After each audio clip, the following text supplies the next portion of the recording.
بسم الله الرحمن الرحيم.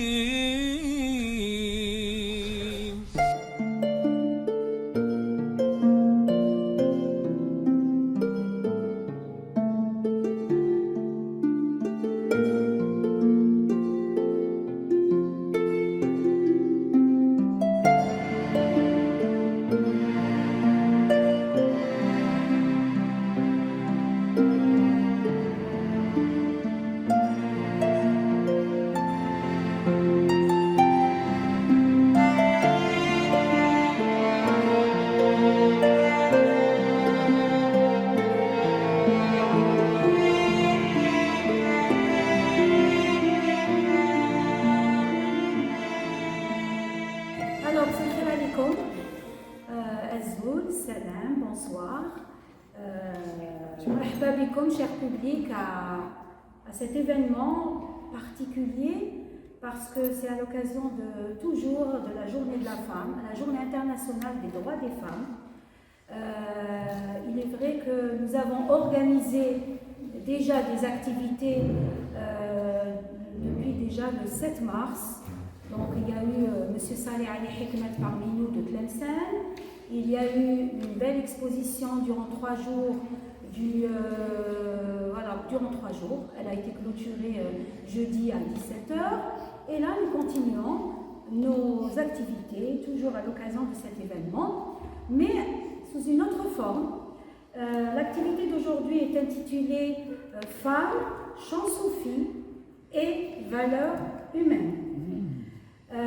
Cette activité est en partenariat, nous le faisons ensemble avec la Fondation pour le développement durable, Jannatul Arif, Bureau d'Oran, et nous avons des gens de Mostagana parmi nous. Et donc le programme est le suivant. Il va y avoir une conférence avec un débat, conférence-débat. Ensuite, nous aurons du chant, de la poésie, et vous avez une vente dédicace à l'extérieur de la salle de conférence. Donc, n'hésitez pas à aller la voir tout à l'heure sur Parole de Femme. Donc,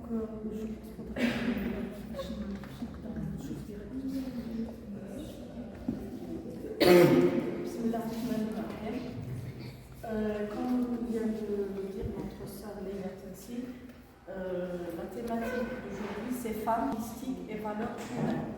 Et on a voulu avoir comme slogan le rôle de la femme dans la transmission des valeurs humaines. Déjà, dans le titre, on trouve des mots-clés. On a le mot femme, qui fait référence au féminin. On a le valeur humaine, la transmission et chant, et précisément le chant mystique. Donc on va passer, pourquoi femme? Parce que c'est l'actrice qui. Les valeurs humaines, c'est quoi? Ce qu'elle a entre les mains. Transmission, c'est sa mission. C'est la mission numéro 1 de la femme. Et chant mystique, ce sont parmi les outils dont Allah a doté l'homme en général, homme ou femme. C'est un outil qui facilite la transmission. Parmi les outils qui facilitent la transmission, c'est les chants. Et précisément, pourquoi chant mystique? Parce qu'un chant mystique, c'est en lien avec les textes. Et les textes qu'on utilise dans le chant mystique sont des textes qui ont pour vision le côté valeur et le côté éthique. Donc, un chant mystique, le texte mystique, c'est un texte qui éduque l'âme, qui éduque les sens. Donc, on a la plateforme, c'est déjà une plateforme pour faciliter la tâche de la transmission. Donc, on passe au mot femme et féminin. Pour toucher l'universel, donc on ne va pas parler de la femme en tant que femme, mais on va parler du principe féminin qui est un principe présent et chez l'homme et chez la femme. Donc c'est beaucoup plus une question de principe qu'une question de genre. Donc, on a le féminin qui est qualité humaine, c'est une énergie présente chez l'homme comme chez la femme. Le masculin est la deuxième face de la paire. Et le lien qui les lie, les deux, c'est un lien de complémentarité et pas d'adversité. Donc, dans l'être humain, chaque être humain, qu'il soit homme, qu'il soit femme, il porte les deux principes, masculin et féminin. Et c'est dit dans le Coran que Allah subhanahu wa ta'ala, il a créé de toute créature deux genres. La paire, elle est toujours là. Il y a le positif, le négatif, le bon, le mauvais, la nuit, le jour, la lumière, l'obscurité, le bien, le mal. Donc on a toujours, ce couple, il est toujours présent. Et l'élément féminin, il fait allusion à la sagesse. Donc, c'est les aspects émotionnels et affectifs de l'être humain, c'est l'amour, la tendresse, la compassion, et puis les aspects qui sont plus subtils, comme la pensée intuitive, la patience, la beauté, la sensibilité, et ce qu'on appelle dans le soufisme l'éveil des sens. C'est l'éducation soufie qui le qualifie de l'éveil des sens. On arrive à percevoir avec l'œil du cœur. Ça, c'est un côté subtil qui caractérise le principe féminin qui est, je répète, présent et chez l'homme et chez la femme. Et c'est autour de ça qu'on va mener notre intervention cet après-midi. Donc, créativité, le talent, la création artistique et poétique, l'intuition, la sagesse, la connaissance et la miséricorde, tout ça sont des qualités féminines. Maintenant, le masculin, c'est pour faire l'équilibre. Le principe masculin, c'est la puissance, il est en lien, il fait allusion à la puissance matérielle. Donc, tout ce qui est masculin, il est caractérisé par la force, la domination, le courage, l'ambition, la pensée rationnelle, l'audace, la compétition, le pouvoir, partie de l'être qui tranche et dirige. Et cette partie, elle est présente chez l'homme et c'est la femme. Et c'est là où on est devant, quand on est devant quelque chose de sérieux, quand on doit prendre des décisions, ne pas nous soumettre aux affections, à notre côté émotionnel. Et là, le versant autoritaire, combattant, chercheur, militant, tout ça c'est en lien avec le principe masculin. C'est une énergie qui dynamise. Le principe masculin est une énergie qui dynamise, qui pousse l'être à se surpasser. Et là, on vit le risque. Et c'est ça la mission de l'être, le travail sur soi que chaque être doit faire avec lui-même. C'est comment réaliser cet équilibre entre ces deux principes qui, dans certains visages, ils apparaissent comme contradictoires, alors qu'en vérité, sont complémentaires.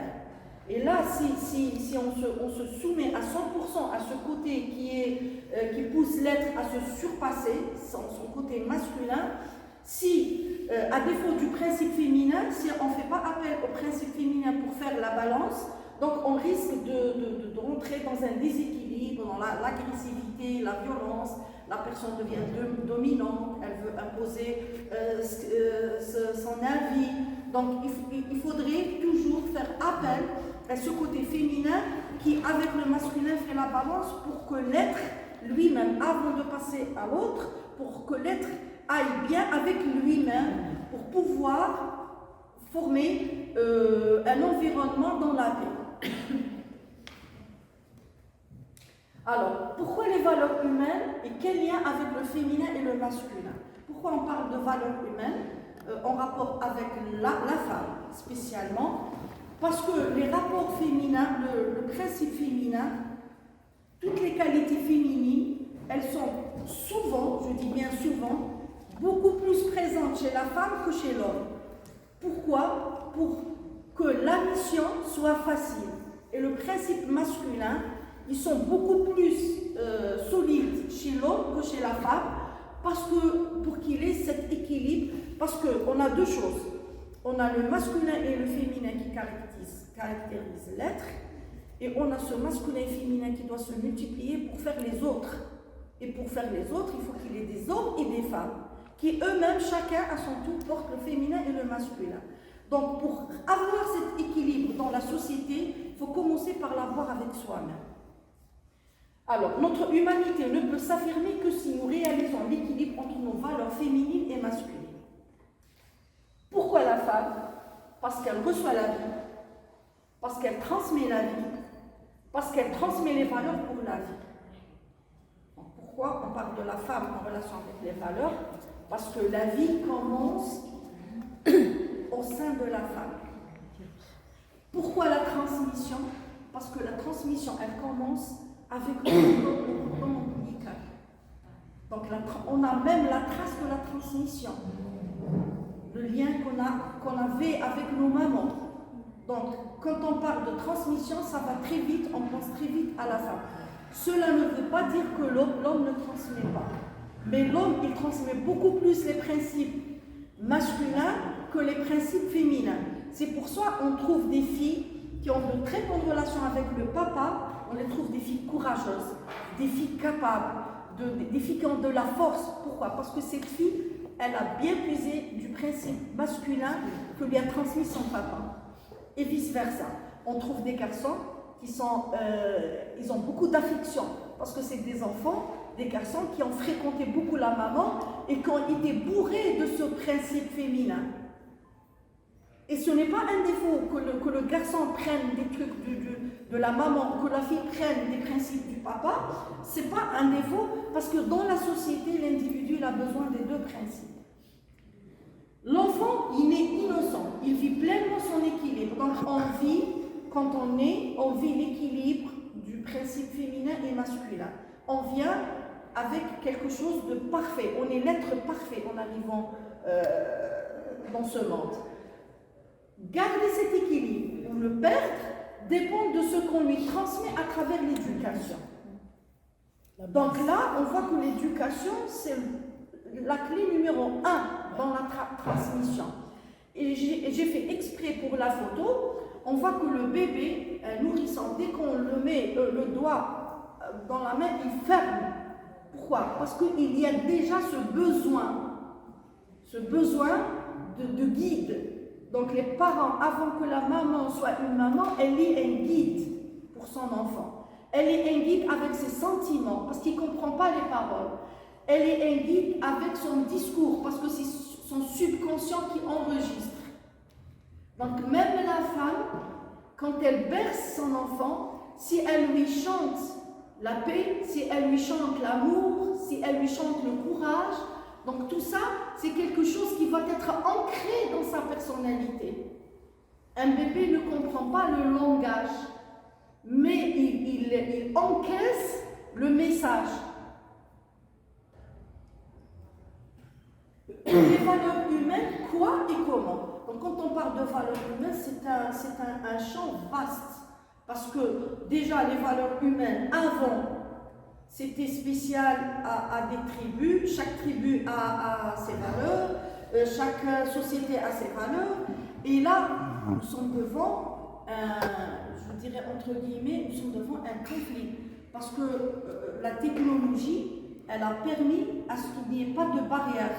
Donc on a des valeurs humaines qui nous viennent de l'extérieur. Donc une fois on est en ligne, on vit toutes les valeurs de toutes les sociétés, peut-être des valeurs universelles qui reviennent dans toutes les sociétés, peut-être des valeurs qui sont opposées à nos valeurs d'origine. Et c'est pour ça que le mot valeur, c'est un chapitre qu'on doit mettre entre les mains de nos enfants à l'école. Les premières valeurs, c'est les valeurs qui sont en lien avec la sacralité de la vie. Parce que la sacralité de la vie, elle se place avant la religion. Que tout être vivant, c'est sacré, parce que le divin est dedans. Qu'il soit bon, qu'il soit mauvais, qu'il soit de telle religion, de telle race, il suffit qu'il soit un être, donc il est porteur de ce message du divin. Donc il faut sa vie, c'est pour ça que dans le Coran on dit que la vie, elle est sacrée. On n'a pas le droit de toucher à une vie. Même si ce n'est pas un musulman, même la vie de l'animal, même la vie de la plante, même quand on va les hadiths du prophète, comment il parle de la plante qui vient de germer, comment il faut en prendre soin, comment il faut encourager la vie qu'elle porte. Parce que le vivant est dedans. Donc parmi les valeurs, par exemple, nous les musulmans, parmi les valeurs primordiales chez nous, c'est la sacralité de la vie. Il faut sacraliser la vie là où elle est.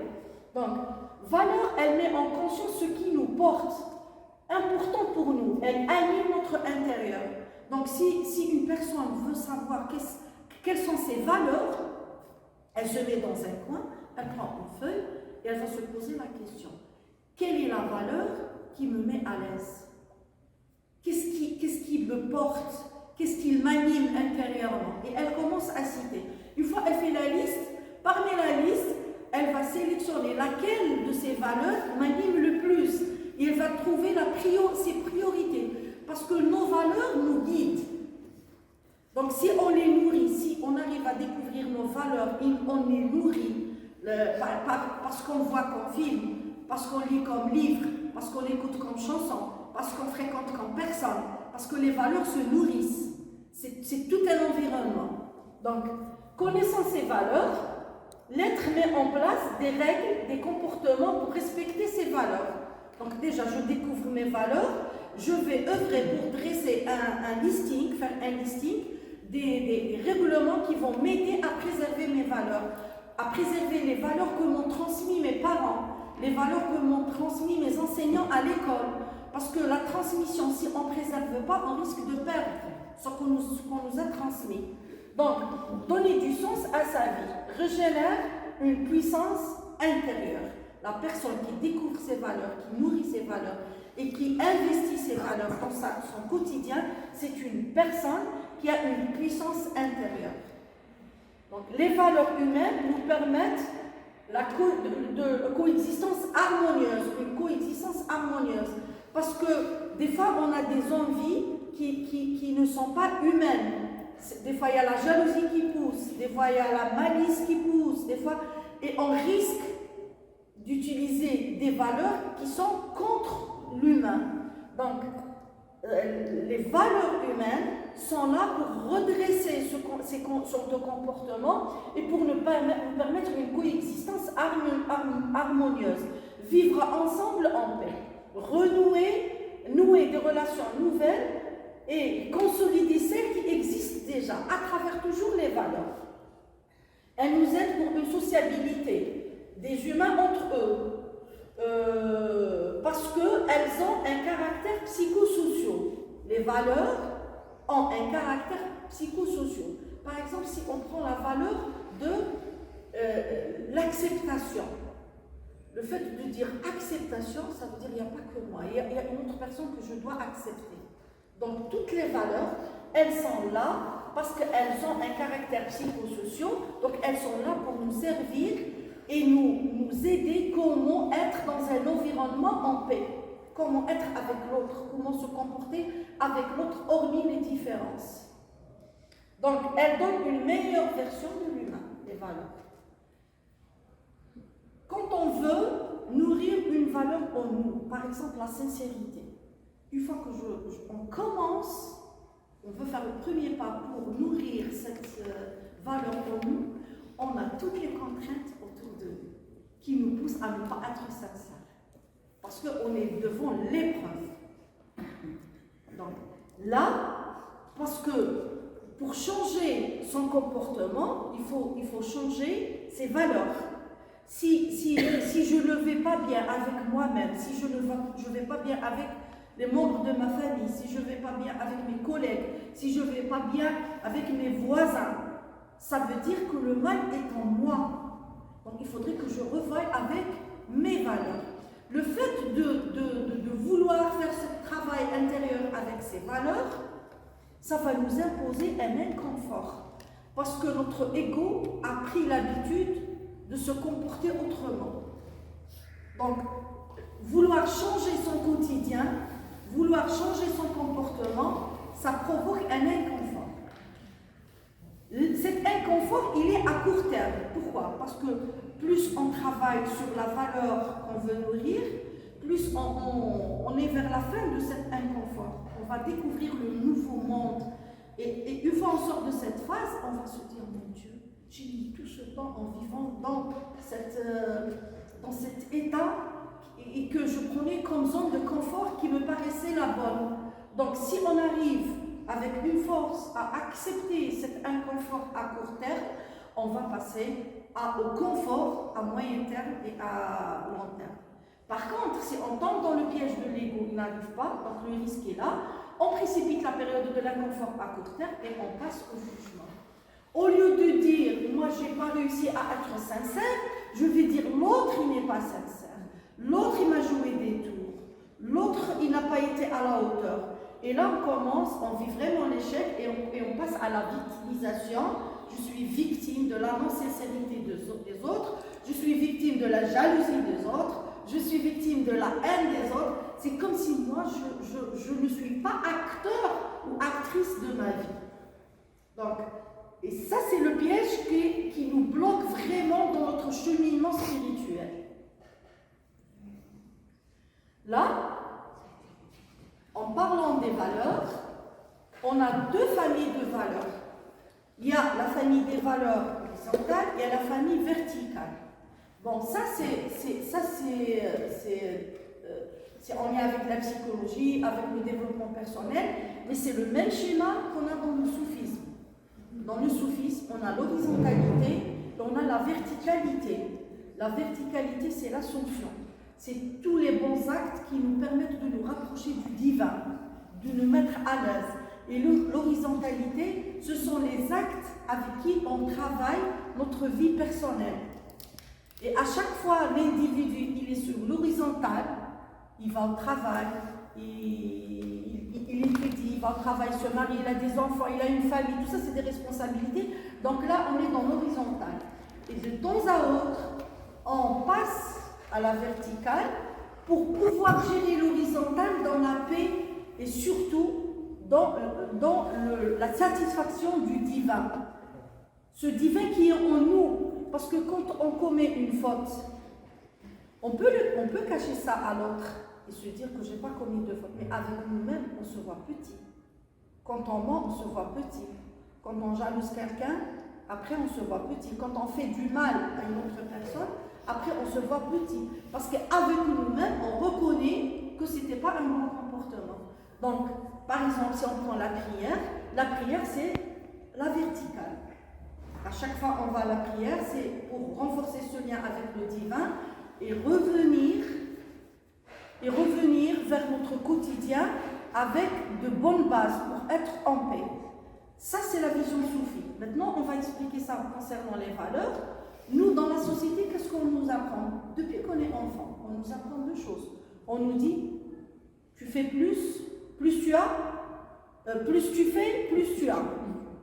Et plus tu as, plus tu es heureux. Et c'est faux.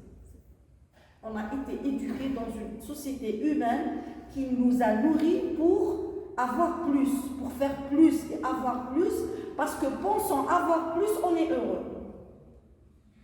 Là, on a la verticale, c'est être et donner. Donc, parce que le PC, c'est juste un peu. Orienter Là, c'est pas le data, c'est l'image à l'intérieur. Il faut réduire un petit peu. Notre système nerveux, il faut l'entraîner. Il faut entraîner notre système nerveux pour un nouveau mode de vie, pour de nouveaux comportements. Donc, on doit prendre en considération ce vouloir qui nous anime et cette voix qu'on essaie de faire taire. Parce que notre intérieur, il garde des souvenirs du monde d'où on vient. On vient du monde de la bonté, du monde de la beauté, le monde du bel agir. Donc, il ne faut pas faire taire cette voix. Et c'est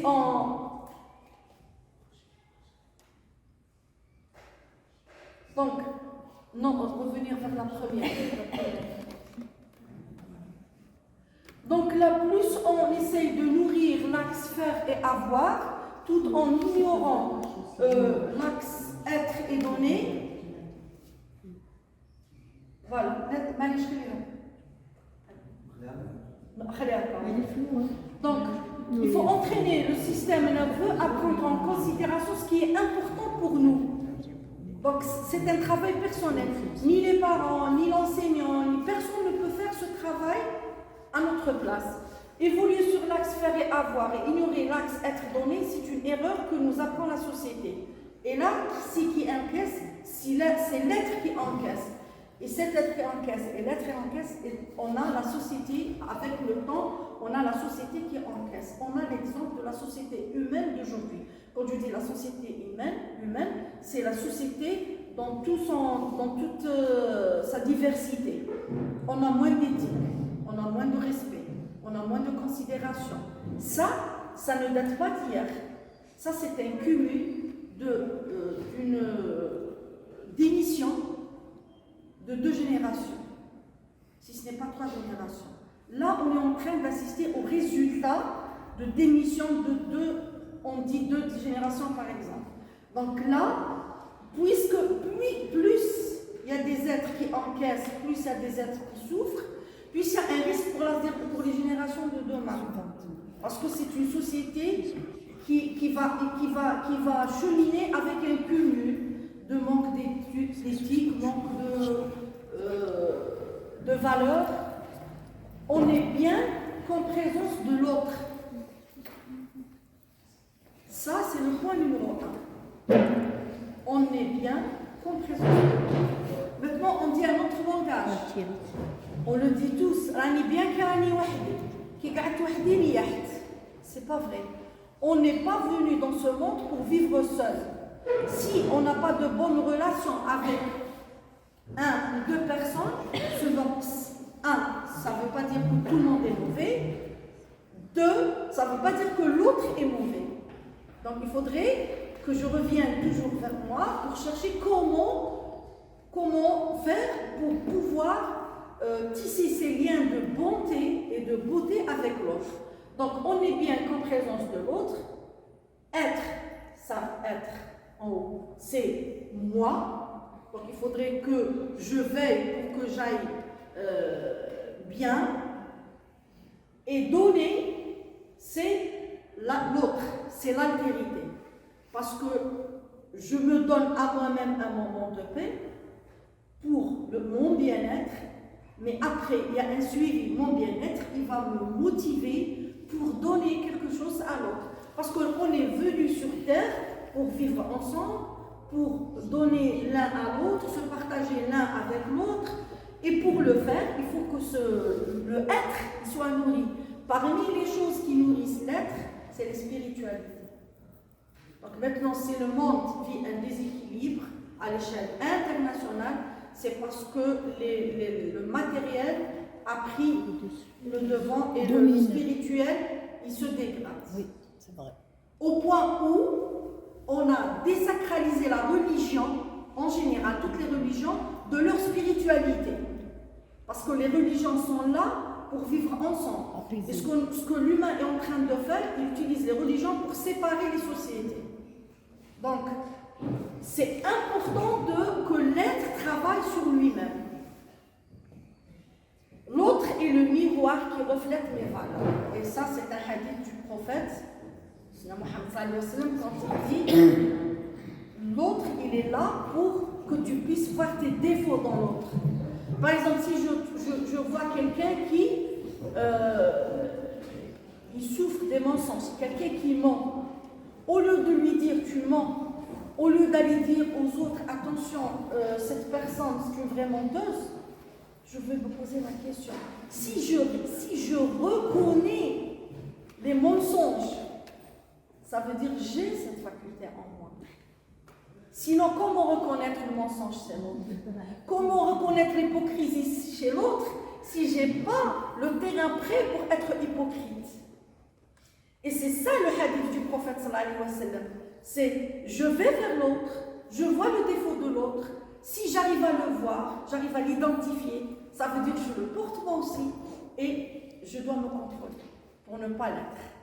C'est ça le miroir, c'est ça l'autre qui devient mon miroir. Donc, dans le hadith du prophète sallallahu alayhi wa sallam, on a toutes les clés. Et si on va dans d'autres, chez les autres croyants, les autres pratiquants, on trouve les mêmes valeurs, le respect, l'amour, le partage. Pourquoi? Parce que tout vient du divin. Si on a un seul Dieu, Il n'y a pas mille et une recettes. C'est des choses qui changent de face. Et c'est l'homme qui a fait à ce que les choses soient contradictoires au lieu qu'ils soient complémentaires.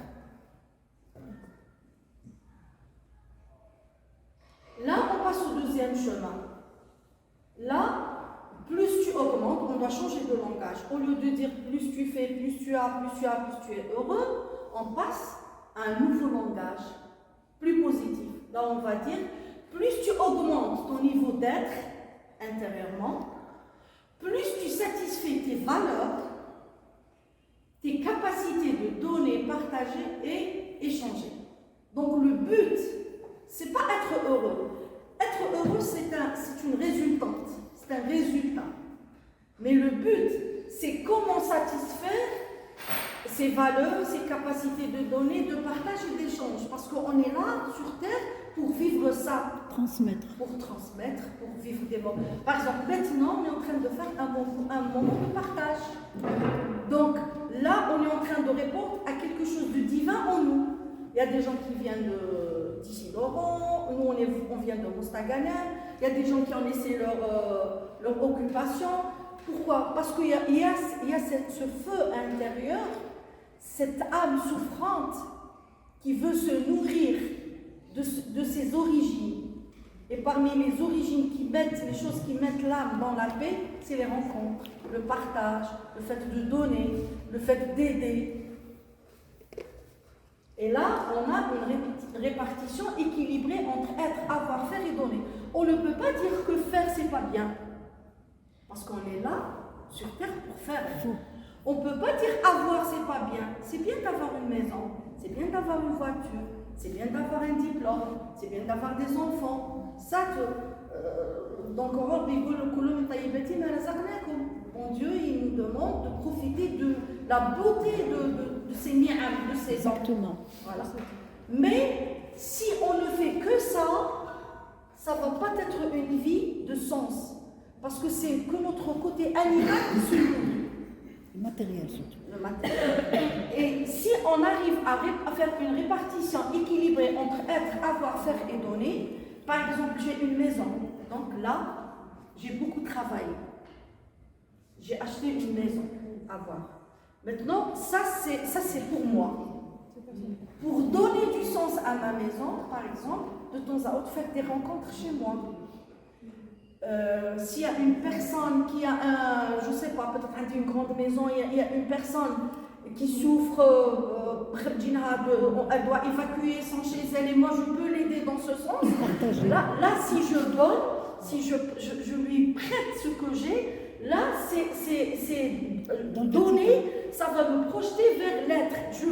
Mon être intérieur va vivre l'ascension. Et c'est quoi l'ascension? C'est nous rapprocher de la source, nous rapprocher de la paix, le bien-être. C'est pour ça, autrefois, les gens se partageaient les plats entre eux, se partageaient les habits entre eux. Parce que un plat, quand je cuisine, je mets des épices, je mets des légumes, mais je mets de moi-même dedans. C'est ma façon de cuisiner, l'amour que je mets dans ce plat. Donc si je vais partager avec une voisine ce que j'ai cuisiné, c'est-à-dire que j'ai partagé avec elle quelque chose de moi-même. Donc c'est cet être qui se nourrit. C'est pour ça que les gens qui font du bien, ils ne donnent pas de l'importance au comportement de l'autre. Ce n'est pas important pour eux. Pour eux, l'important c'est faire du bien. L'autre, qu'il soit reconnaissant ou pas, qu'il soit ingrat ou pas, c'est pas mon problème. Sans attendre. Voilà. Sans attendre. Sans attendre. Parce que c'est pas le but. Le but, c'est de donner. Le reste, c'est pas mon problème. Donc, là, on voit que évoluer dans les deux sens, faire avoir, nourrir l'être que nous sommes, donner, partager, échanger, tout ça, on découvre nos capacités, on découvre nos valeurs, ce qui nous satisfait, ce qui nous met dans le confort intérieurement, dans la paix, c'est les valeurs. Ce sont nos valeurs qui nous mettent dans la paix. Donc, découvrir ces valeurs nécessite un travail sur soi et c'est un grand chantier avec soi-même. Donc, si on se met à faire ce travail sur soi concernant nos valeurs, on n'aura pas le temps pour jalouser l'autre, ni pour contrôler l'autre, ni pour parler de l'autre, ni pour victimiser l'autre, parce qu'on est occupé par soi.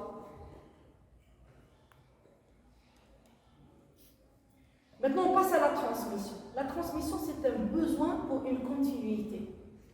On transmet nos valeurs à nos enfants. Avec le temps, on risque de perdre la mémoire. On risque de faire faux.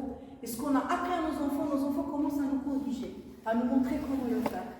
Donc c'est nous, à travers la transmission, c'est nous qui continuons à exister chez nos enfants. Quand je dis nos enfants, pas forcément nos enfants biologiques, autant que tante, autant que voisine, autant que professeur, institutrice. Donc tout ce qu'on transmet comme valeur, ça va nous revenir après. Parce que maintenant j'ai mes facultés de transmettre, je le fais. Mais je n'ai aucune idée de après si je pourrais continuer. C'est pour ça, dans le soufisme, il faut que l'action soit en lien avec l'instant présent. Je peux donner maintenant, je donne. Je peux aider maintenant, je donne. Je ne le reporte pas pour demain. Parce que demain, c'est une autre forme. C'est un autre environnement. C'est un autre langage. Donc, activer dans l'action, même dans le domaine de la transmission. On transmet un savoir, une connaissance, un savoir-faire, et on transmet, à travers ça, on transmet des valeurs. Par exemple, l'institutrice, prof de maths, elle est là pour enseigner à l'enfant les mathématiques. Elle transmet toutes les bases des mathématiques.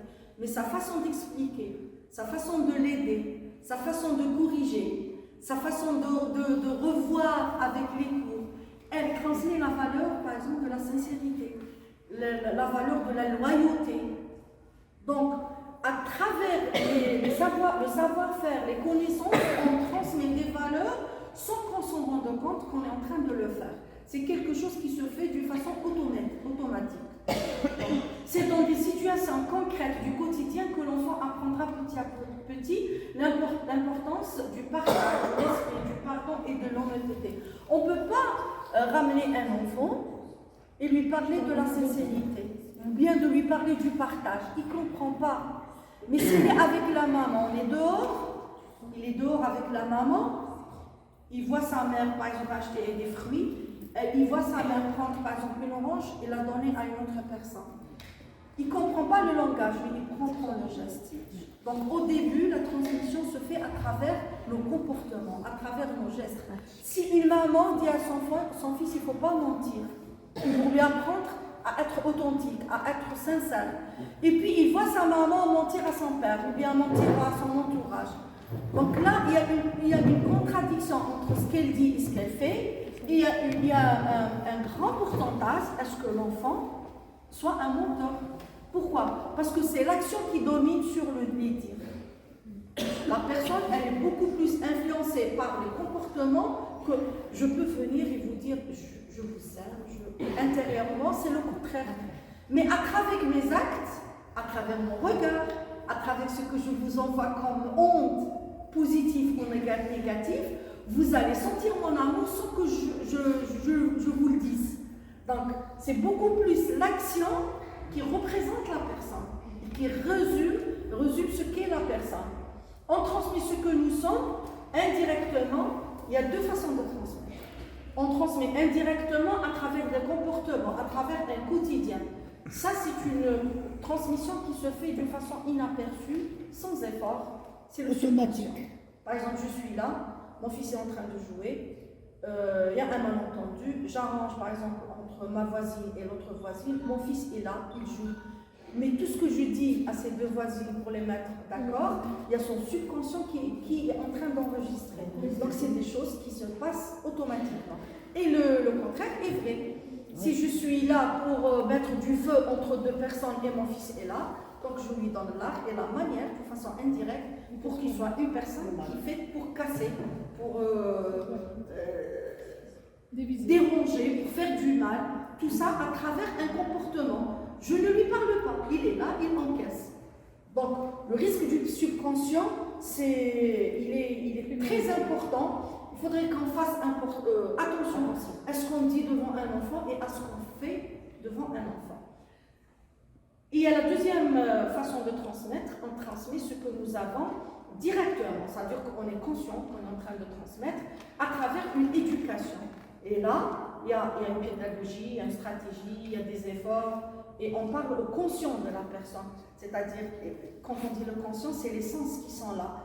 On montre donc notre enfant, ou bien la personne, elle voit, elle écoute, elle touche, elle sent. Donc c'est les sens qui se manifestent pour qu'il y ait cette transmission.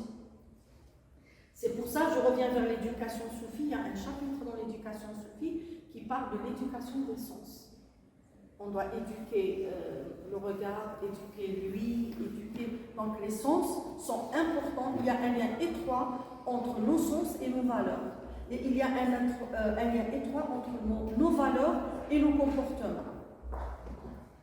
Donc les valeurs sont des concepts abstraits et difficiles à comprendre pour un enfant. La transmission se fait à travers des contes, des cantines, des jeux et des chants. C'est pour ça qu'on a les berceuses pour les bébés. Donc même nous, quand on entend ces berceuses, ça nous rappelle une enfance, ça nous rappelle une certaine éducation, certaines valeurs. Pourquoi? Parce que ça reste ancré dans le subconscient de l'individu. Ça nous rafraîchit. Là, on passe au chapitre chant et chant mystique. En général, on parle de chant, la force poétique va chercher en nous, grâce à ces mots, ces nombreuses zones de sensibilité qui nous habitent et qu'on active que très rarement. Ça, c'est un dire de Jean-Joseph Joubert. Il dit que la poésie, elle a une force, elle passe au fin fond de nous, parce que si les mots qu'on entend dans la poésie animent quelque chose en nous, ça veut dire que le chant, il existe dedans. Donc, en quelque sorte, nous sommes tous des poètes, intérieurement. Il y a des gens qui ont la facilité d'exprimer à travers les mots. Il y a des gens qui vivent ça intérieurement, mais quand ils entendent un poème, quand ils entendent une chanson, c'est comme si c'est l'intérieur de l'individu qui parle. Quelque chose qu'on vit intérieurement. Donc là, ça montre que les chants, c'est un outil pour passer à l'intérieur de l'individu. Parce qu'il y a un chant dedans. Si on veut passer à l'intérieur, on peut passer par les chants.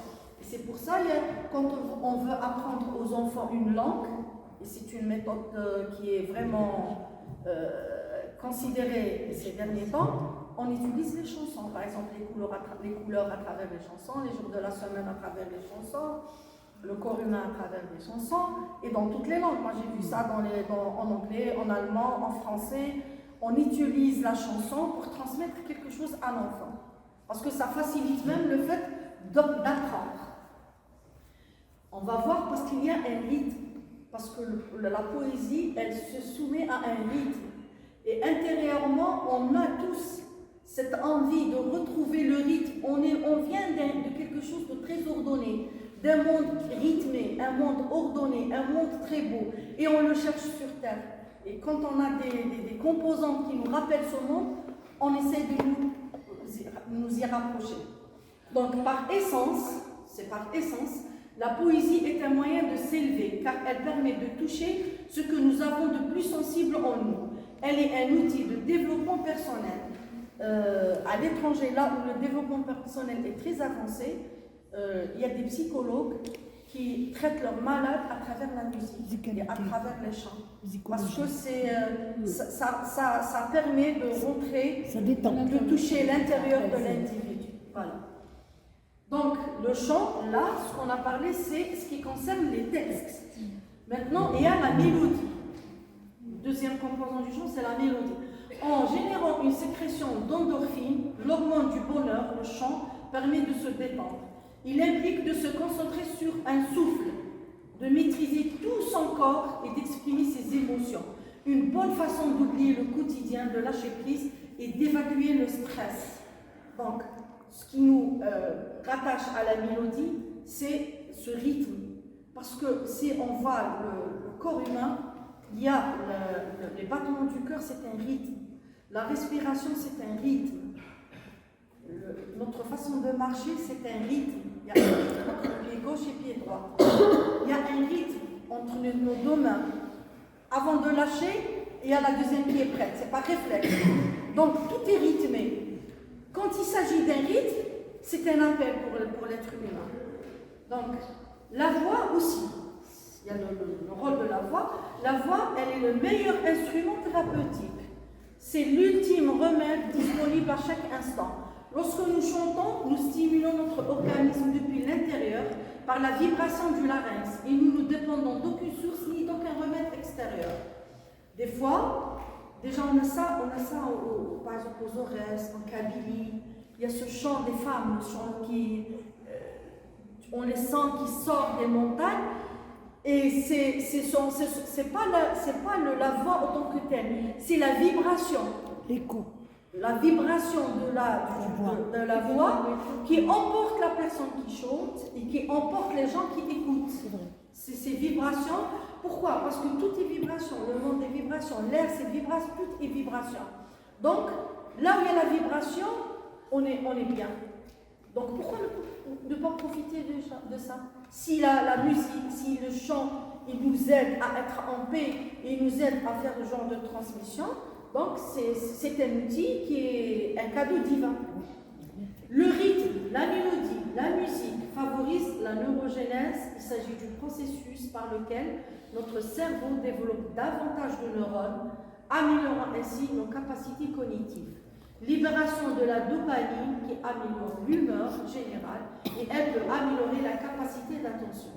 C'est pour ça que dans les retraites spirituelles, il y a la récitation du Coran, il y a la récitation des poèmes qui font l'éloge du prophète, il y a la récitation des poèmes qui parlent de l'éthique, du valeur, de tout ce qui est sacré, tout ce qui est divin.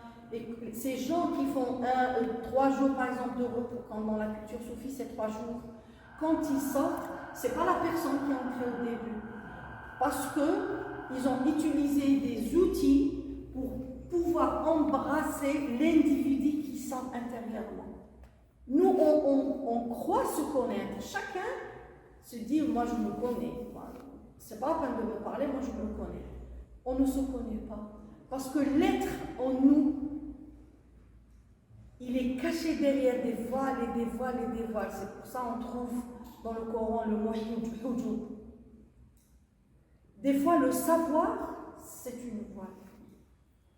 Parce que la personne qui a un certain savoir, il y en a beaucoup de personnes qui ont certains savoirs, ils ont moins de culture d'écoute. Et des fois, une personne qui n'a pas de savoir, elle peut te dire un mot, et c'est une clé.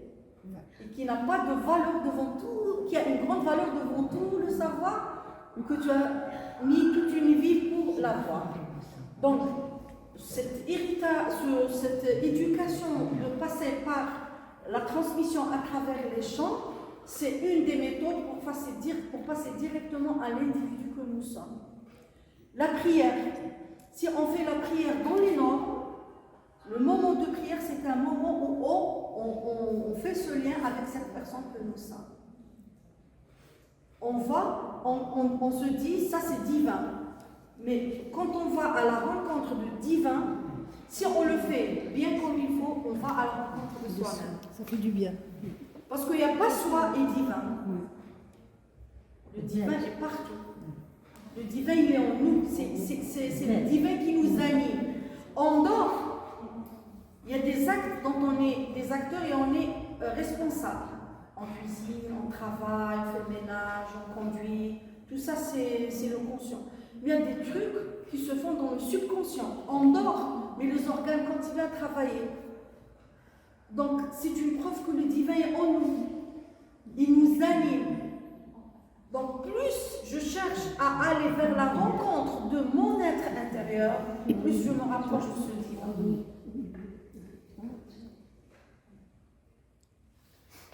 La nature, là, pour un côté un peu artistique, la nature elle-même, elle nous offre des sons, elle nous offre des mélodies.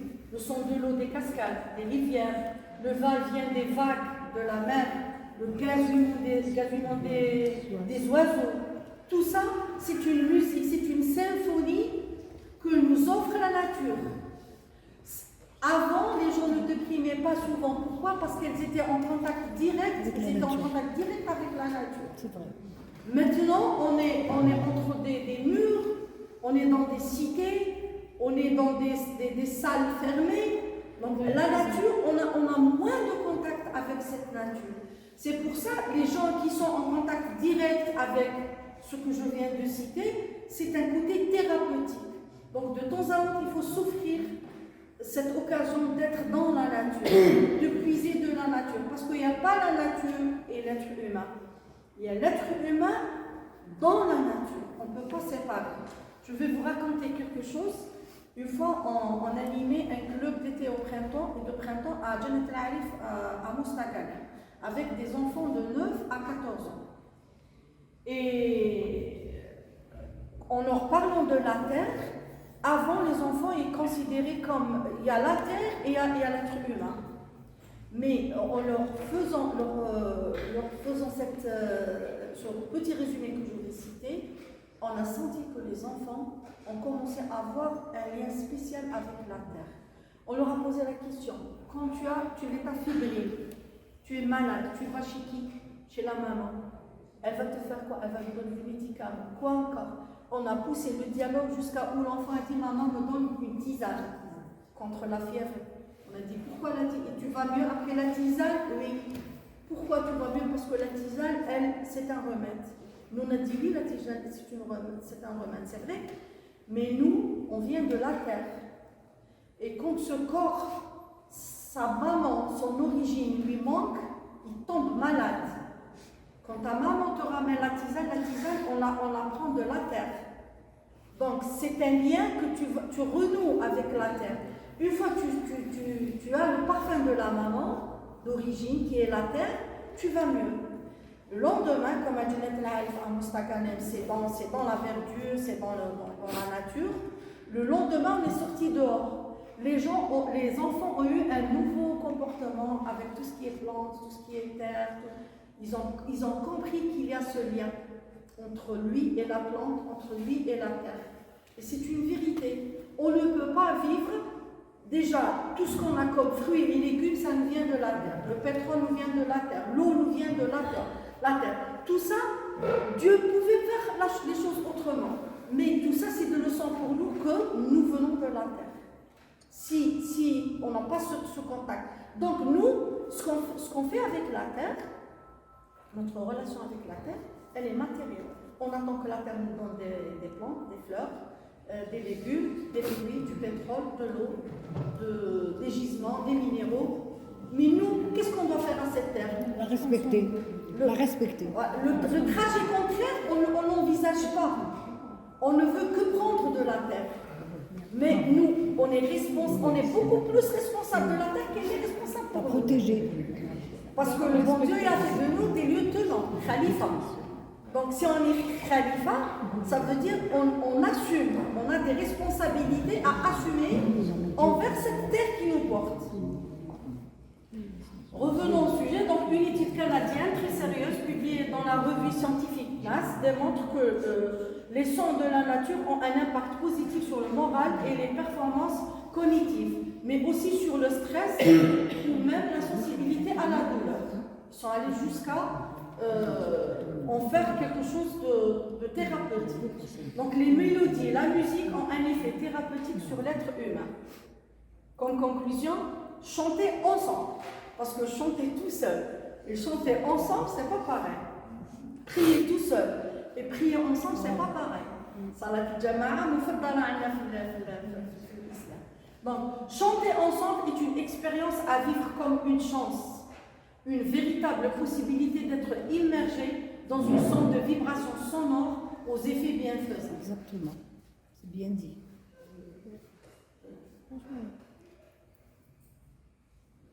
Là, on fait un petit... Bon, il y en a beaucoup les valeurs. J'ai essayé de cibler quelques-unes.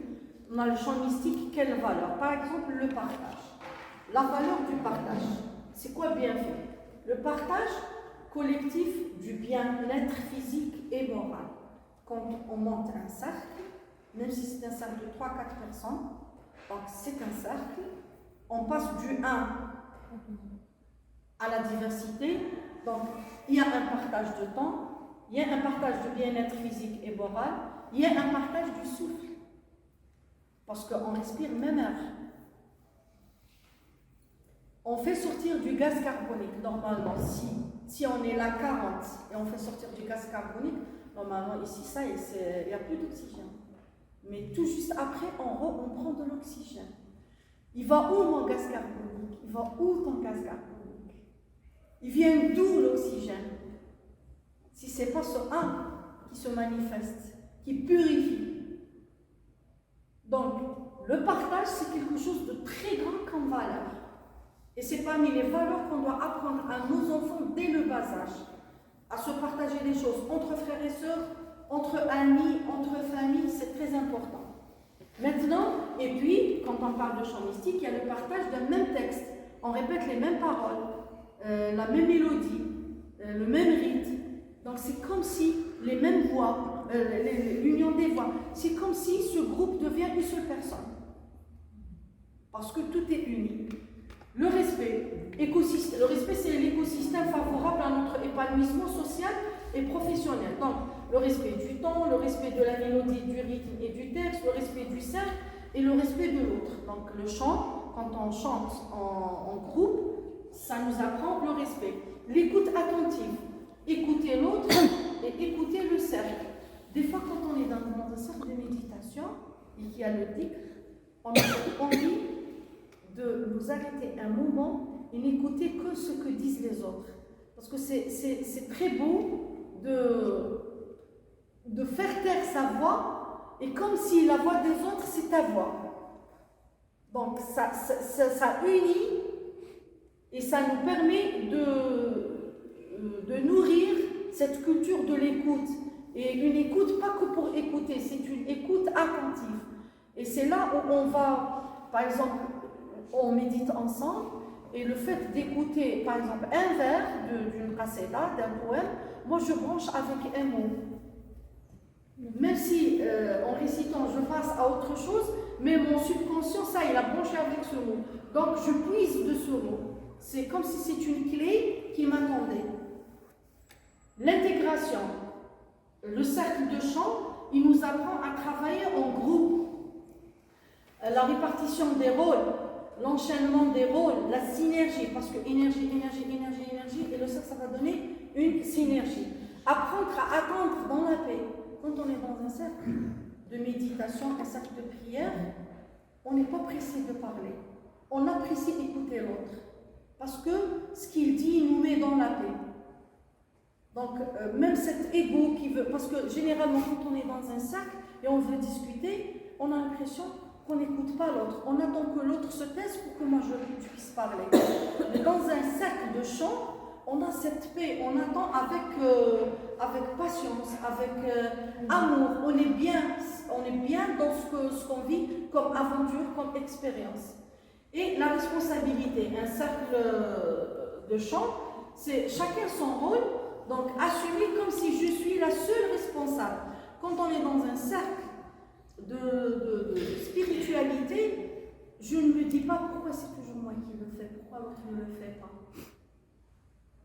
Parce que pour moi, c'est comme si c'est ma tâche, c'est un cadeau divin que pour moi. Si je ne le fais pas, il n'y a personne qui le fait. C'est pour ça que quand on est dans un cercle de chant, on n'attend pas que l'autre fasse, même si l'autre ne le fait pas, moi je le fais. Je ne veux pas lui dire, je suis en train de chanter depuis tout à l'heure, l'autre, je ne l'ai pas vu ouvrir sa bouche, donc je me repose pour que l'autre reprenne à ma place. Jamais. C'est tout le monde qui le fait, et tout le monde qui le fait donc, avec plaisir et dans l'amour. Donc, et parmi les valeurs aussi, on a la liberté. Se libérer de ses pensées. Quand on est dans le dhikr, quand on est dans la prière, dans le chant mystique, tout ce langage de peur, de doute, de stress, cette voix qui ne cesse de nous parler pendant toute la journée pour nous faire peur, pour nous rappeler les choses qui ne sont pas bonnes, tout ça, tout se tait. Parce qu'on est dedans, on est dans la prière. On est protégé par ce qu'on répète, ce qu'on dit. Se libérer de la routine, un quotidien qui se répète. On a l'expérience quand on a une réunion spirituelle, donc on se presse pour aller vers. Pourquoi? Parce que la routine nous fatigue. Tout ce qu'on fait et on répète. Donc quand on va dans une réunion spirituelle pour un groupe de chant mystique, c'est comme si on nourrit la personne que nous sommes de quelque chose de nouveau, de quelque chose qui est contraire à tout ce qu'on vit quotidiennement, chaque jour, comme routine, comme responsabilité, comme charge, comme, etc. Donc c'est se libérer de la routine, un quotidien qui se répète, exprimer ses émotions à travers le chant, la voix et les mots. Des fois on a mal, on veut s'exprimer, on ne trouve pas les mots. On entre en prière, on répète des textes, et comme si ces textes qu'on répète, ça vient de nous. C'est comme si ce n'est pas une autre personne qui les a écrits.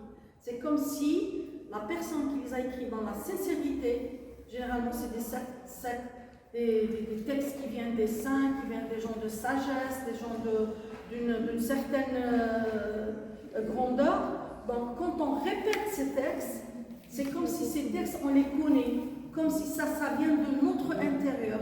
On n'est pas en train que de répéter, mais on les vit. Même si on ne vit pas à 100%, à un certain pourcentage, mais ça nous met en l'aise. C'est comme si ces mots sont les nôtres. Et puis, se libérer du stress. Ça, on le vit. Même quand on fait la prière comme il se doit, pas à la vitesse, on est moins stressé, on va bien. Parce que on touche le vrai message de ce qu'on médite, le vrai message de ce qu'on prie. Le vrai message de ce qu'on répète comme texte. On se déconnecte. Oui. Et là, l'empathie aussi, l'empathie avec l'autre, avec la nature, touchante pour l'homme. Donc quand on est en cercle de chant spirituel, au chant mystique, on rentre en contact avec la nature humaine, avec la nature qui nous entoure. C'est comme si cette âme retrouve sa liberté. On n'est plus emprisonné dans un corps. Comme si on libère notre âme à voyager. On ferme les yeux, des fois on a l'impression qu'on voyage, qu'on n'est plus sur place quand on rentre vraiment dedans dans la prière. L'acceptation. L'autre est un maillon important du cercle. Chacun apporte un plus. Avec le temps, si on prend l'habitude de prier ensemble à chaque fois, avec le temps, s'il y a un individu, un membre qui manque, une fois on est là pour prier, on remarque cette absence. Parce que c'est le fait de le voir et le revoir, maintenant il fait partie de mon environnement. La bienveillance, les textes tournent autour des valeurs universelles, de l'éthique, une éducation pour apprendre la bienveillance. C'est à travers les textes qu'on apprend comment faire, qu'on apprend comment changer, qu'on apprend le bon discours, le discours positif avec soi avant de l'utiliser avec l'autre. L'accueil. Sous la magie des chants, le cercle reste ouvert pour tous. Des fois, chez nous à la Zawiya, on est là, on chante ensemble. La Zawiya est ouverte, il y a des gens qui viennent, des gens qu'on ne connaît pas, qui viennent, qui rejoignent le cercle. Ces gens, on ne les a pas invités, ils étaient de passage, ils rentrent. Donc ça c'est parce que le cercle, nous on forme le cercle, mais il ne nous appartient pas. Il y a cet appel, Ni'mal Abdouli Ida'i là-bas, c'est ce que dit Cheikh Alaoui. Donc il y a cet appel qui se fait, un appel divin, et c'est pas à nous d'interdire cet appel ou de le bloquer. Il est là. La personne qui est appelée vers le cercle, elle trouve tous les moyens pour retrouver ce cercle. Parce qu'il y a cet appel, un cercle de chant mystique, un cercle de dhikr qui reste ouvert pour tout le monde. Les chants spirituels sont un appel qui dépasse l'espace. Des fois, je suis dans une ville en vacances, je coïncide dans une zawiya ou là dans un lieu, un cercle de méditation là et je rejoins. Donc l'espace ne m'a pas interdit, n'a pas été obstacle pour que je puisse y assister. L'affection. Les cercles de chant mystique, à travers le faire ensemble qui est le chant mystique, on tisse des liens fraternels entre les membres du cercle. On s'inspire de l'état d'âme dans lequel le texte a été écrit. Et ça, c'est très important. Le point 2. Les sages, les saints, les maîtres, quand ils ont écrit dans l'instant. Ils ont écrit dans l'authenticité et la sincérité. Ils ont écrit pour la vie. Il n'attendait pas un retour. C'était un état d'esprit, un état d'âme qui les dépassait, il devait l'écrire. Même un poète, quand il écrit, il exprime un état d'âme, un état d'esprit, il l'écrit. Et si nous, on lit le texte avec bonne foi, on revit cet état d'âme qui a été écrit par ce maître, par ce sage, par ce poète. Donc, c'est à travers le texte qu'on revit les sentiments, on revit l'état d'âme, peut-être pas à 100%, mais ça nous rappelle, ça nous transmet, voilà le mot, ça nous transmet l'état d'âme dans lequel il était la personne qui a écrit le texte qu'on est en train de chanter maintenant. Et c'est pour ça, le Coran, on prend comme exemple le Coran, quand on lit le Coran, des fois on ne comprend pas tous les mots du verset, parce que l'arabe c'est très profond. Mais ça nous inspire une paix. Parce que le Coran comme texte, c'est la paix. On ne peut pas ne pas trouver la paix dans le Coran. Plus on apprend l'arabe, plus on a l'outil linguistique pour comprendre mieux le verset, pour l'appliquer dans la charia, dans le côté dogmatique, mais le côté spirituel. Moi je connais des Françaises, des Français qui ne savent pas l'arabe, quand ils entendent le Coran, ils pleurent. Pourquoi? Parce que c'est le texte lui-même qui fait son travail. Donc tout ce qui est comme chant, tout ce qui est chant mystique, tout ce qui est, ça ne demande pas un bagage linguistique, c'est quelque chose qui se vit avec le cœur. Ça se ressent. Donc même la transmission, elle se fait avec le cœur. Quand on veut transmettre quelque chose et qu'on aime le faire, on a l'art et la manière pour le faire. Et parmi les bienfaits, les valeurs qu'on récolte d'un cercle de chant mystique, sont les valeurs du cercle de qualité et de vertu. Parce que quand on monte un cercle de dhikr, de chant mystique, c'est un cercle de qualité et de vertu. Et les trois moteurs du cercle de qualité et de vertu sont l'authenticité, l'amour, ou la fraternité et l'humilité.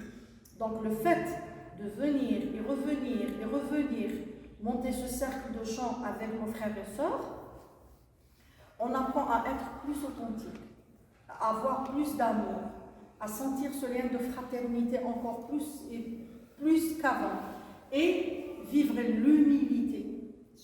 Parce que quand on a la source, si on veut boire, on vient en-dessous et pas au-dessus. Donc un cercle de dhikr, un cercle de méditation, il nous apprend comment maîtriser notre ego et comment vivre cette humilité pour transmettre et pour recevoir de ce que l'autre nous transmet. Peut-être qu'il y a des enseignantes ici et ils peuvent l'expliquer mieux que moi. L'enseignante ou bien l'enseignant, il transmet à l'enfant. Mais il prend quelque chose de l'enfant. Les gens, les adultes qui ont beaucoup vécu avec les enfants, ils ont gardé ce côté enfantin en eux. Donc il y a quelque chose que l'enfant donne aussi. On lui transmet, par exemple, la transparence. Un enfant, il nous transmet la transparence. Il nous transmet l'amour inconditionnel. Un enfant, un sourire comme ça, c'est sans attendre le retour. Donc la transmission se fait d'une façon automatique. Donc il est autant important de le faire en étant conscient. Je donne et en donnant, je ne sais pas tout ce que je récolte. Par exemple, si une personne fait l'aumône, elle donne de l'argent à quelqu'un qui en a besoin pour se faire soigner, pour manger, il en a besoin, cette personne, c'est sûr qu'elle ne va pas recevoir de l'argent, mais elle va recevoir autre chose. Donc la transmission, elle est toujours là. Dans le Coran, Allah subhanahu wa ta'ala dit wa anna lil insani ma sa'a wa anna sa'yahu sawfa yura. La personne, elle a toujours le résultat de ses actions. Sa'yahu sawfa yura. Donc un jour ou l'autre, peut-être ça va mettre du temps, c'est une volonté que Dieu seul dirige, possède, mais elle va venir, cette récompense, elle va venir. Toute action si je transmets, je reçois. C'est automatique, d'une façon ou d'une autre. Et là, pour clôturer, on a un cercle. Là. Et on a aussi un cercle de champ. Ici, déjà sur le visage, même sur la photo, on ressent la paix qui regroupe le groupe du cercle. Bon, j'ai pris ces deux photos-là parce que c'est le milieu de... Il y a beaucoup de cercles de méditation dans l'islam, dans le christianisme. C'est des gens qui se mettent autour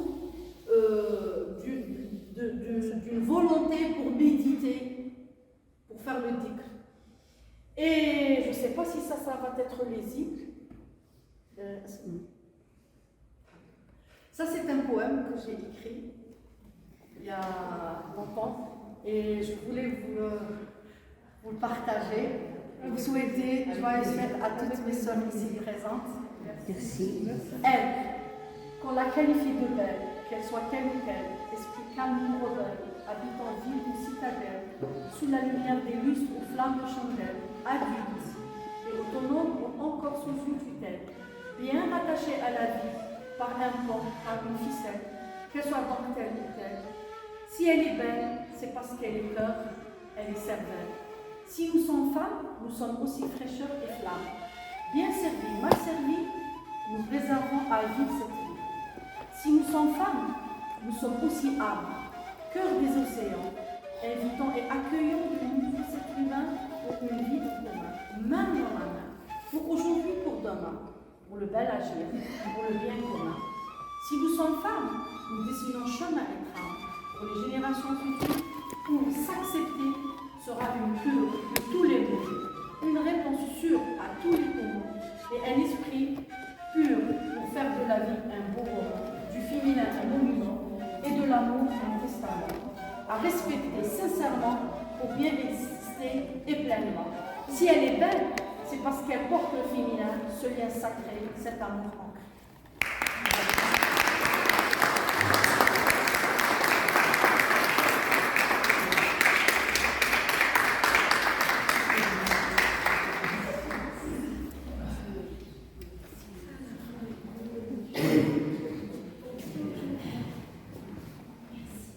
Merci infiniment pour toutes ces informations que nous venons de recevoir.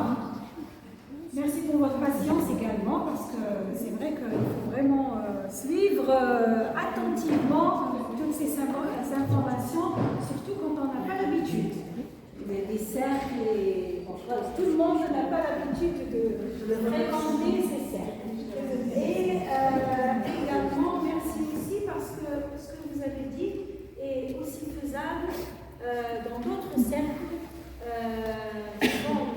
de religions différentes, comme vous l'avez très bien dit, dans le christianisme, dans le judaïsme, dans le bouddhisme et même dans d'autres cercles religieux importants. Voilà.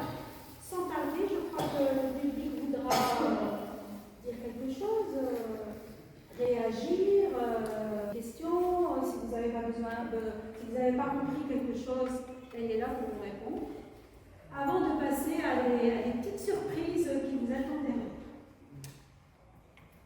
Parce que tout ce qui a été dit va être mis en pratique tout à l'heure.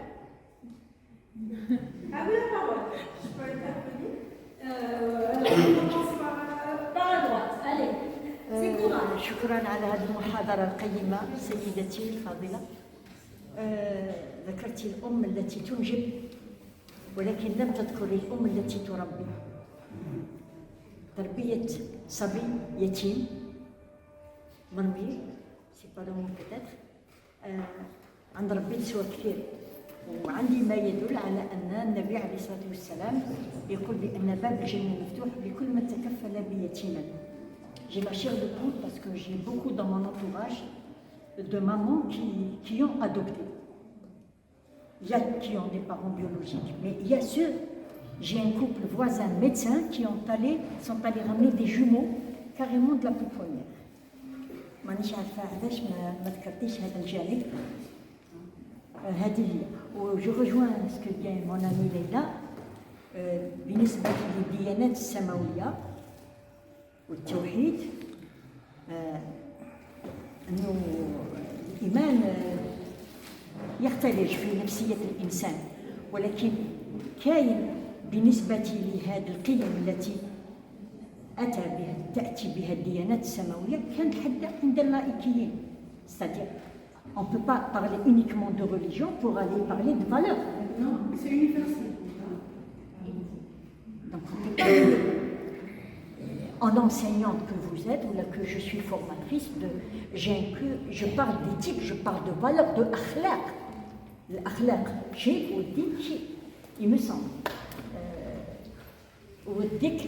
Le chant, là il y a quelque chose de merveilleux dans la jeunesse actuellement qui se réfère dans tout le genre de chant algérien, que ce soit l'andalou ou le sha'bi tziri ou le gnawi ou l'arabi ou je ne sais pas moi, tout le chant. Moi j'ai remarqué que la jeunesse, qu'on est en train de traiter de tout, qui est en train de faire du chant religieux. Maintenant je ne sais pas si c'est inné, yani, hagda, عفوية ارتجالا أو أنه تعمد pour capter un public. Donc il va introduire ce jeu, ce dhikr que vous dites, يذكر ربي, يذكر الأنبياء, يذكر الصلح, كذا, etc. Voilà, c'est tout ce que je voulais dire. الملاحظة الأولى احنا المقصود تاعنا اليوم سي بور بارلي دو لا ترانسميسيون تاع على لي فالور. كي كنت نتكلم قلت بلي با فورسيمون كوم ماما المرأة جي في سيت فراز قلت با فورسيمون كوم ماما باسكو المرأة ما لازمش تقارن روحها بالأمومة. لا فام elle peut transmettre كيما حنا كي درنا في فورماسيون تاع لو سيرك يقول لك لون فولو لانستون فولو لوندروا فولو. المكان اللي تكوني فيه والغريان اللي يكون قدامك والزمن اللي تكوني فيه في هذاك الوقت هذاك ولدك هذاك ولدك تعتني به. دي فوا ولادنا ما يكونوش معانا يخرجوا يروحوا يشوفوا ديال واحد اخرى تيبان لك عندك دي فوازان عندهم دراري ما عندك حتى علاقه معاهم. Mais ton devoir il est toujours là. C'est pas parce que tu as fini avec tes enfants biologiques que ça y est tu as fini avec l'éducation ou le fait de transmettre. Ça c'est un. Deux, j'ai utilisé les religions, c'est pour faire allusion, et je l'ai bien dit, que nous on a désacralisé la religion. La religion, quand les religions sont venues, l'imam il existait déjà avant.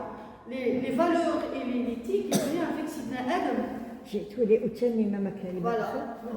Sidna Rasulullah il a dit jitu utamima makarim al-akhlaq wa Rabbi subhanahu wa ta'ala في القرآن يقول علم آدم الأسماء كلها.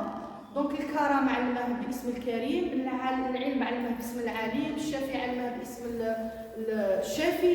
Donc ces valeurs, elles sont universelles, elles ne sont pas propres à la religion. Elles ont bien existé avant la religion. La religion, elle est venue là, elle est venue pour structurer les sociétés et pour donner de la valeur à ces valeurs. Nous, on a fait le contraire. Au lieu que ces valeurs, à travers la religion, on puisse les investir sur terrain, ولينا نضربوا في بعضنا بعض بهاد لي فالور وبون ما نشوفوش فالور ولاو يديروا في العكس.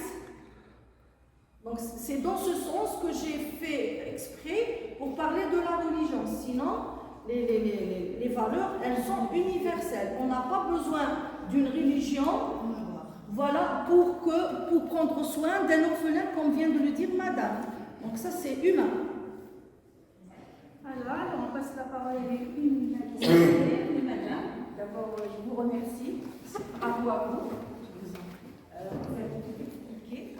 Et là, vous faites faire avec l'écrivain, l'historien, et l'ancien chef d'Aïra Al-Koum, M. Beldelem, Rachid, qui est devenu avocat, comme sa fille. Qui a écrit sur les saints et les savants. Là, vous rapprochez avec ces livres et sur les Idrissides et la religion et tout. Dites-moi là. Je vous remercie beaucoup. C'était très, très intéressant et très instructif de votre part. Merci, Madame. Une réaction, monsieur? Un jeune. Est-ce que je peux poser une question? Bah oui. Parfait. Déjà, je vous remercie pour tout ce que vous avez transmis comme amour, comme fait, comme solidité. Votre poème est magnifique aussi. Seulement, si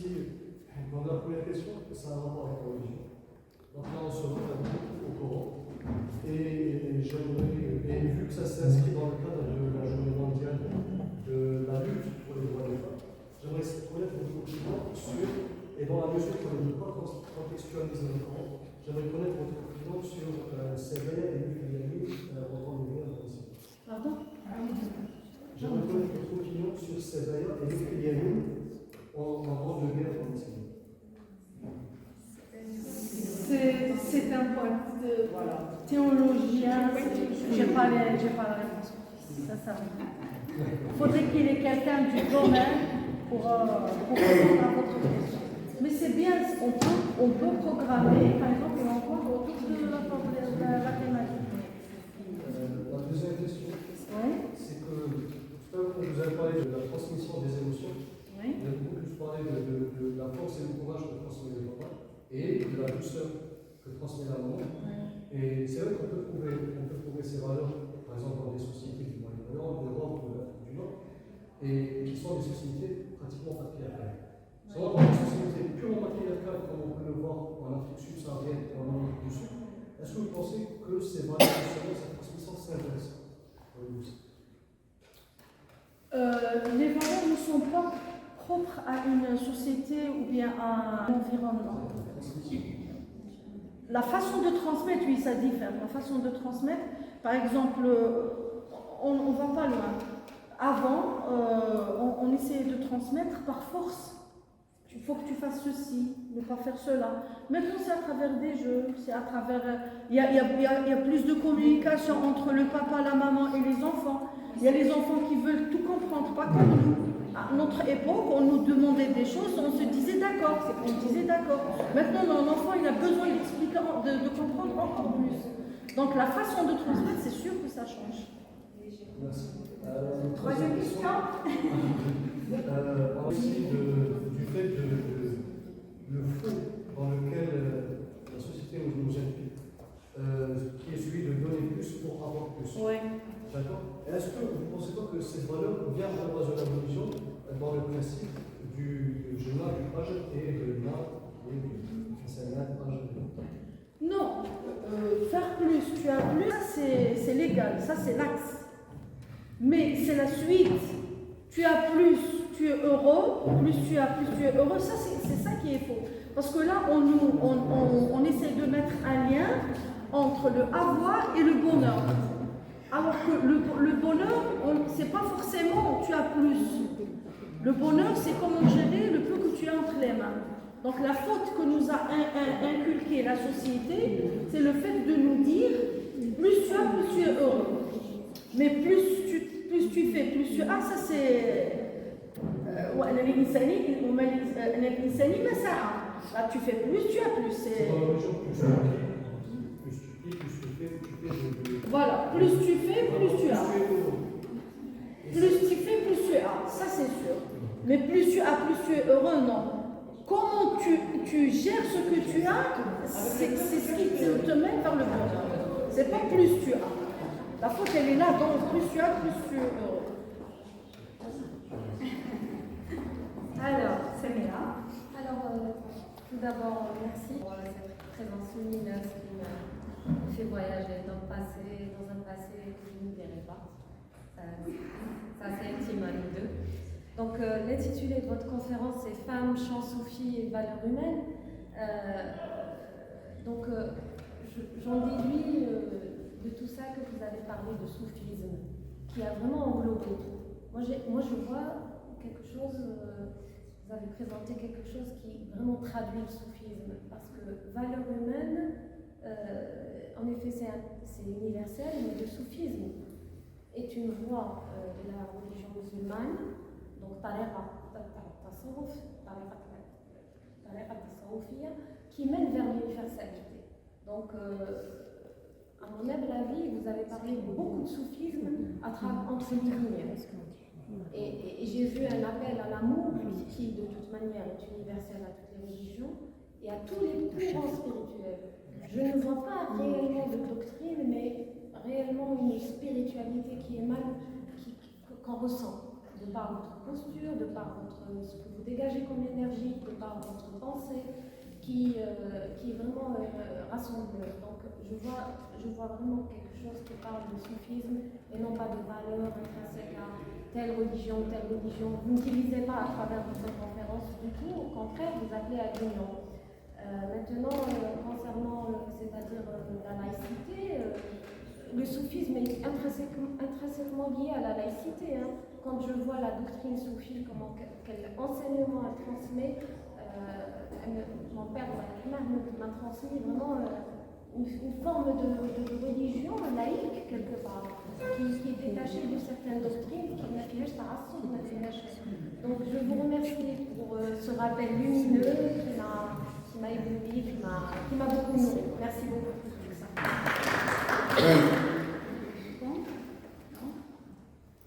Une autre réaction? Allez, Fatima. Je voulais revenir, d'abord je vous remercie pour cette conférence.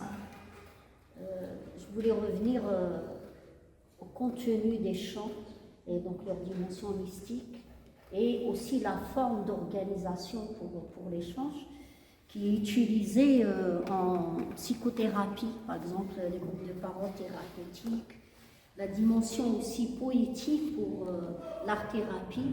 Et donc ça va au-delà ces valeurs-là sont utilisées au-delà de la vie quotidienne, mais également dans le monde des sciences et des pratiques thérapeutiques.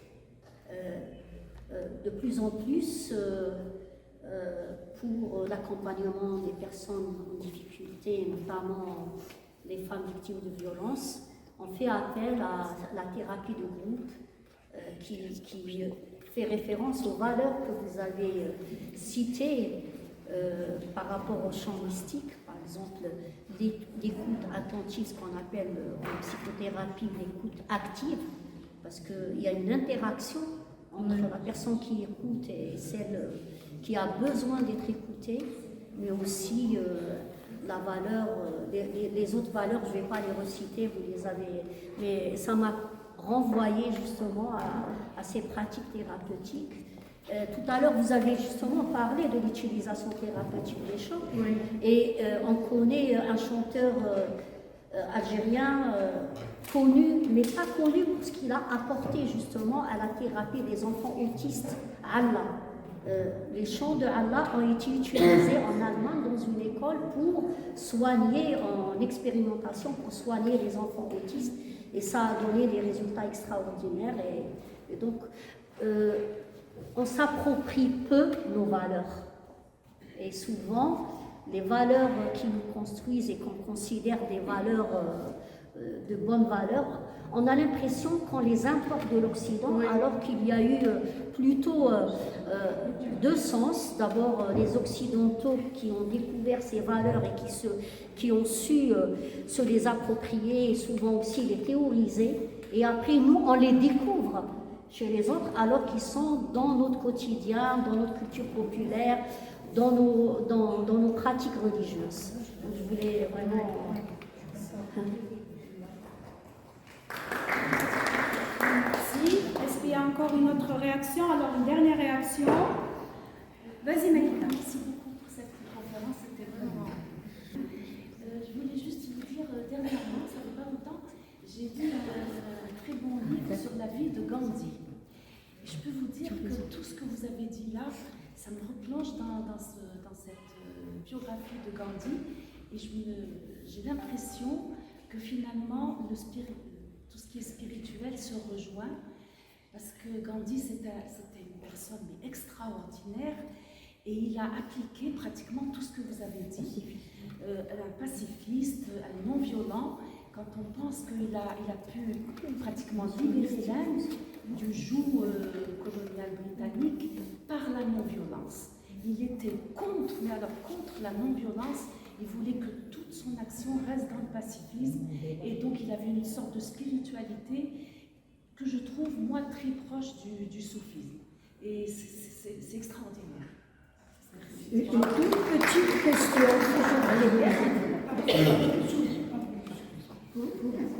Enfin, je voulais juste demander à Madame, qui nous a présenté